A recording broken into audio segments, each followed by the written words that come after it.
साथियों आदेश प्रणाम, सभी को आदेश प्रणाम। श्री गुरु महाराज जी के श्री चरणों में आप सभी को राम राम सीताराम, जय श्री कृष्ण, राधे राधे। तो साथियों आज का जो टॉपिक रहेगा वो रहेगा कि देवी देवताओं का शरीर में आना। तो साथियों देवी देवता हमारे शरीर में कैसे आते हैं, क्यों आते हैं, तो इनका मुख्य विजन होता है साथियों, जैसे जो भी देव हमारे कुलदेव हैं या पितृदेव हैं या कोई और देव है जिसकी हम तन मन से पूजा पाठ करते हैं। जैसे पहले जैसे जैसे हम पूजा पाठ करेंगे साथियों, तो उसी देवताओं के अंश, जैसे श्याम जी के, भैरव जी के, बजरंगबली के या देवी देवताओं के जैसे हम पाठ पूजा करते हैं, तो साथियों उनके अंश हमारे अंदर धीरे धीरे प्रवेश करने लग जाते हैं। जैसे 2-4-6 महीने अपने नित्य नियम से मन कर्म वचन और ध्यान से अगर हमने पाठ पूजा की, भोग विलास दे दिया, उसकी पूजा आराधना माला यज्ञ हम करते हैं नियम से, तो साथियों हमें कैसे महसूस होगा। जैसे पहले तो हमें ये लगता है कि बस जैसे पहले तो हम पूजा करते थे तो हमारे साथ ऐसा कुछ नहीं होता था, और जब अब हम पूजा करते हैं तो जैसे क्या होता है कि जैसे हमारा शरीर इस तरह से डोलना, धीरे धीरे हिलना और शरीर में हलचल होना साथियों, शरीर का वाइब्रेशन करना, एकदम से ऐसे झटके मारना, इस तरीके का हमारे साथ हमें आभास होने लग जाता है। तो साथियों ये जो देवता का जो स्वरूप होता है साथियों, ये हमसे ऐसा करवाता है, और भक्ति भाव में हमारा मन लग जाएगा कि मैं इसकी और एक माला कर दूं और थोड़ी देर बैठा रहूं और इनके नाम का स्मरण करता रहूं। तो साथियों ये हम नहीं कर रहे, क्योंकि जिस स्वरूप के पास हम बैठे हैं उसी देवता का, उसी देवी का वो स्वरूप हमसे ये करवा रहा है, क्योंकि हमने देवता को नहीं, देवता ने या देवी ने हमको चुना है। तो साथियों धीरे धीरे हमारे साथ ये लक्षण होने लग जाएंगे, और फिर बैठे बैठे जैसे हमारा दिमाग सुन्न हो गया, हाथ पांव बिल्कुल जैसे सो गए हों, ऐसा महसूस होने लगना। और जो हमारा जो ये आज्ञा चक्र है साथियों, इसमें मीठा मीठा दर्द होना, चक्कर जैसे आना, दिमाग एकदम से सुन्न होना।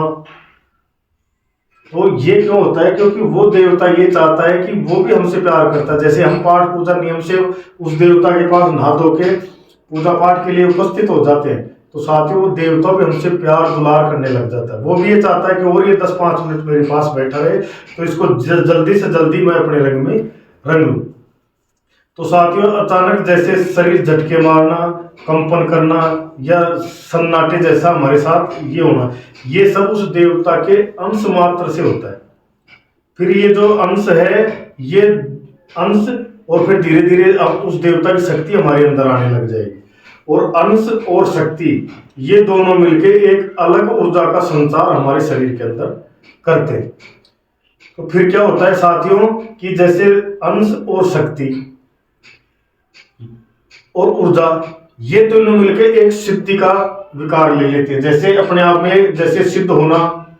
तो उससे क्या होता है साथियों कि धीरे धीरे अब इसमें इस सीढ़ी पे चढ़ते चढ़ते यहां तक 100 में से करीब 80% लोग वापस गड्ढे में गिर जाते हैं। कैसे कि जैसे जैसे धीरे धीरे कंपन होना, शरीर में आना या तेज तेज उबासी आना, तो लोग क्या तो दूसरों को भी ये पता लगेगा कि इसके अंदर तो कोई देवी देवता का अंश आने लग गया। और जैसे कोई परेशान व्यक्ति आ गया कि वो कहेगा कि भगत जी आप नित्य नियम से पाठ पूजा करते हो, और मुझे ये भी लगता है जैसे लंबी लंबी आप उबासी लेते हो, तो आपके पास तो कोई देवी शक्ति है, तो मेरे बारे में पूछो कि मेरी समस्या का समाधान क्या होगा। और जैसे आपने बता दिया कि नहीं तू ये काम ऐसे नहीं, ये काम इस तरीके से कर, और मुझे सुझाव आ रहा है कि ये काम तेरा बढ़ेगा। तो साथियों जैसे तो ये बात सच भी हो जाती है। तो जैसे जैसे फिर क्या है कि धीरे धीरे उसमें उस साधक में घमंड होने लग जाता है कि मुझ में तो पावर आने लग गई, और ये पावर सदा के लिए ही रहेगी। तो साथियों वो पूंछ बताने लग जाता है, पूजा काटने लग जाता है, और धीरे धीरे भक्ति भाव और उस देवता के प्रति प्रेम और रुझान कम हो जाता है। और जो जातक हैं, जो जाति उनके पास आते हैं, तो साथियों उनकी तरफ रुझान ज्यादा हो जाता है। कारण कि 100 में से 80% लोग फेल हो जाते हैं साथियों। और फिर क्योंकि देवता एक झलक अपनी तरफ से दिखाता है, फिर दूसरी झलक देखने के लिए साथियों हमें बहुत ज्यादा पापड़ बेलने लगते हैं। फिर हमें शुरू से ANR से पढ़ाई शुरू करनी पड़ेगी और फिर ये प्रोसीजर एक लंबा प्रोसीजर हो जाएगा। तो साथियों बिल्कुल उपचुक शुरुआत में ऐसे नहीं करें।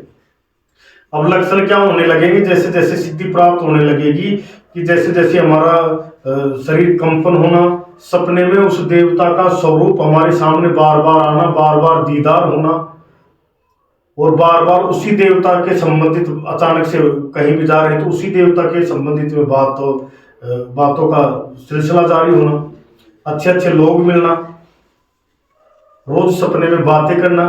और फिर क्या होता है कि उस जैसे हम मंगलवार में बजरंगबली की पूजा पाठ करते हैं, पूजा पाठ रोज करते हैं लेकिन व्रत मंगलवार का करते हैं। तो साथियों हमें जैसे मंगलवार चला गया तो बुधवार से ही प्रतीक्षा शुरू होने लग जाएगी कि मंगलवार तो 6-7 दिन में आएंगे, हमें व्रत करना है, अब की बार ये चोला चढ़ाएं, फिर बारी किसी बाबा को निहारेंगे कि कहीं कुछ गड़बड़ तो नहीं, फिर वहां पे व्रत लगाएंगे, ऐसे फूल चढ़ाएंगे। तो ये साथियों विचार मन में आने लग जाएगा। और जैसे ही सोमवार आएगा तो उस दिन मन अलग ही पुलकित होगा कि कल तो मेरे बाबा का वार है, मुझे ये करना है, समय से नहाना है, मैं 4 बजे उठ के नहाऊंगा, पिछले मंगलवार को मैंने 2 माला की थी, अब की बार 10 माला करूंगा, 5 माला।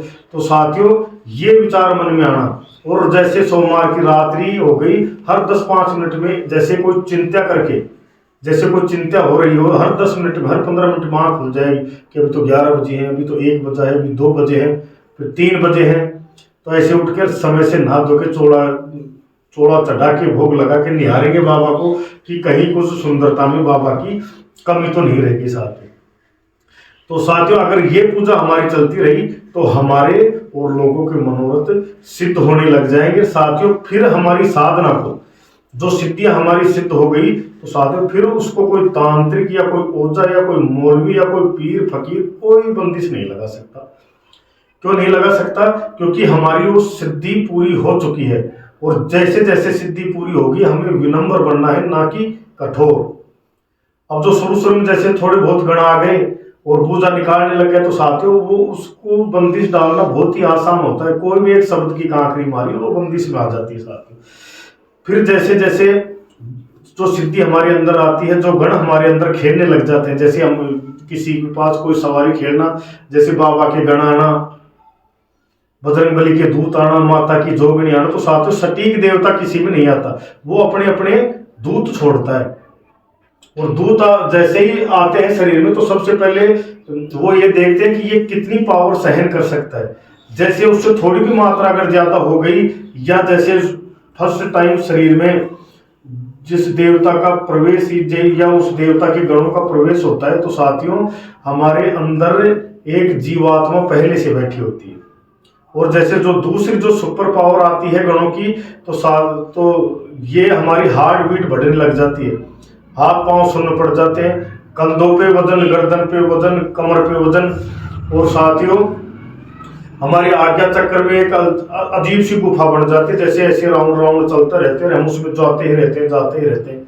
और लास्ट में क्या होता है कि जिस देवता का स्वरूप हम देखते हैं, पूजा करते हैं, वो देवता वहां पे ध्यान मुद्रा में बैठा हुआ हमें दिखता है। तो साथियों ये होने हमारे साथ ये होने लग जाता है। जैसे जैसे कि सूर्य कितनी हजारों करोड़ों किलोमीटर जैसे सूर्य देव है और साथियों उसकी किरण जैसे हमारे ऊपर पड़ती है तो हमें महसूस होता है कि अब किरण में कितनी तेज है, कितनी गर्मी है। जैसे सुबह सुबह की किरण हम बर्दाश्त कर लेते हैं और दोपहर की किरण हम बर्दाश्त नहीं, के 1 सेकंड भी नहीं रुक सकते, पसीना आने लग जाता है। तो साथियों जितना शरीर हमारा सहन कर सकता है उतना ही वो देव अपनी किरणें हम पे छोड़ता है। साथियों जब हमारी आत्मा हमारे अंदर पहले से बैठी होती है तो दूसरी जो पावर आती है उसको फर्स्ट टाइम देख के साथियों हमारी हार्ट बीट तेज हो जाती है। फिर जैसे ये लगता है कि 2 मिनट इधर बैठेंगे, 2 मिनट इधर बैठेंगे, तो परिवार में भी मन नहीं लगेगा।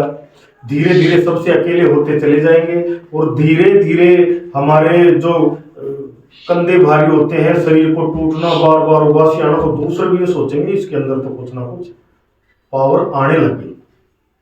और साथियों ऐसा होने से फिर धीरे धीरे मनोरथ सिद्ध होने लग जाएंगे। फिर जो सुपर पावर हमारे अंदर आती है तो साथियों हमारे जैसे गंदी आदतें, झूठ बोलना, बीड़ी पीना, सिगरेट पीना, गुटखा खाना, ये जो कुबेर खाते हैं ये खाना, ये धीरे धीरे छूटने लग जाएंगे। मांस मदिरा छूटने लग जाएंगी, जो गंदे लोग हमारे पास बैठे धीरे धीरे किनारा करने लग जाएंगे और हम भी अकेले हो जाएंगे साथ में। तो लोग कहेंगे कि भाई ये तो अकेला हो गया, बदल गया। भाई बदला कुछ भी नहीं है, बदलता कुछ भी नहीं है, क्योंकि हम बदले नहीं, हमें तो बदला गया है। क्योंकि जो देव हमारा अगवानी होता है, जिस देव को हम स्वरूप पूजते हैं साथियों, वो देव हमें फिर सबसे अलग करके और समाज के कल्याण के लिए हमें चुनता है।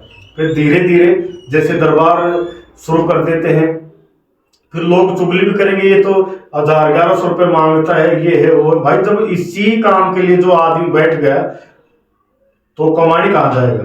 और ये भी शुक्र करो कि 1000-1100 में आपकी जो गंदी गंदी बलाएं हैं वो टल रही हैं। तो साथियों ऐसा धीरे धीरे मनोरथ खुद का भी सिद्ध होगा और दूसरों का भी सिद्ध होगा। तो मन, क्रम, वचन और ध्यान, अगर ये सब लगा के आदमी पाठ पूजा करता है तो साथियों जिस देवी देवताओं के गण उसके अंदर ऊर्जा के रूप में, फिर शक्ति के रूप में, फिर एक सिद्धि के रूप में आ जाते हैं। तो साथियों कभी लाइफ टाइम 2-4 पीढ़ी ये नजर दर्द कराया धराया चोराया चौगानन ओपरी पराई भूत जिंद पलीत, इन सब से उसको छुटकारा मिल जाता है साथ। तो वीडियो को लंबी ना करती हुए, अगर आपको ये वीडियो अच्छी लगे तो अपने दोस्तों को शेयर करें और हमारे चैनल को लाइक करें, सब्सक्राइब करें, बेल आइकन को जरूर दबाएं साथियों, ताकि आने वाली वीडियो की नोटिफिकेशन आप तक पहुंच सके। इसी के साथ वीडियो को एंड करते हैं। जय श्री नाथ जी की।